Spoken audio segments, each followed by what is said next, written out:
ஒரு மல்டிமீட்டர் எடுத்துக்கோங்க. மல்டிமீட்டரை ரெசிஸ்டன்ஸ் மோடில் போட்டுக்கோங்க. இப்போ மல்டிமீட்டர் ஒரு இடத்துல ஃபிக்ஸடாக வச்சுட்டு 2 ப்ரோபை ரொம்ப கிட்ட இருக்க மாதிரி பார்த்துக்கோங்க. இப்போ பார்த்தீங்கன்னா அது ஓப்பன் சர்க்யூட்டில் இருக்குது. இப்போ 2 ப்ரோபுக்கு நடுவில் நான் ஒரு ஃபயரை உருவாக்குறேன்.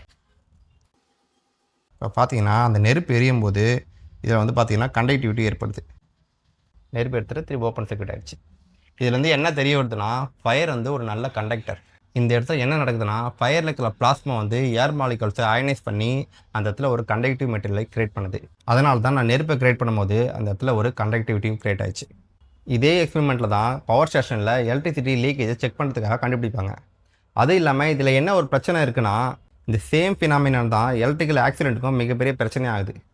ஏன்னா எலக்ட்ரிக்கலால் ஏற்படுற ஃபயரை வந்து நம்மளால் அவ்வளோ சீக்கிரத்தை அணைக்கவே முடியாது. ஏன்னா அந்த இடம் ஃபுல்லாகவே ஏர் மாலிகல்ஸ் வந்து அயனைஸ் ஆகி அந்த இடம் ஃபுல்லாகவே கண்டக்டிவ் மெட்டீரியலாக இருக்கும். அதனால் எலக்ட்ரிசிட்டியில் எதனா ஒரு பெரிய ஃபயர் கிரியேட் ஆச்சுன்னா அந்த இடத்துல நீங்கள் இருக்கவே கூடாது. அதை அணைக்கிறதுக்கும் நீங்கள் ட்ரை பண்ணக்கூடாது. நீங்கள் உடனே ஃபயர் ஸ்டேஷனுக்கு ஃபோன் பண்ணிவிட்டு அந்த இடத்த விட்டு நீங்கள் தள்ளி போயிடுங்க. இதுதான் இந்த வீடியோவில் சொல்ல வர்றது.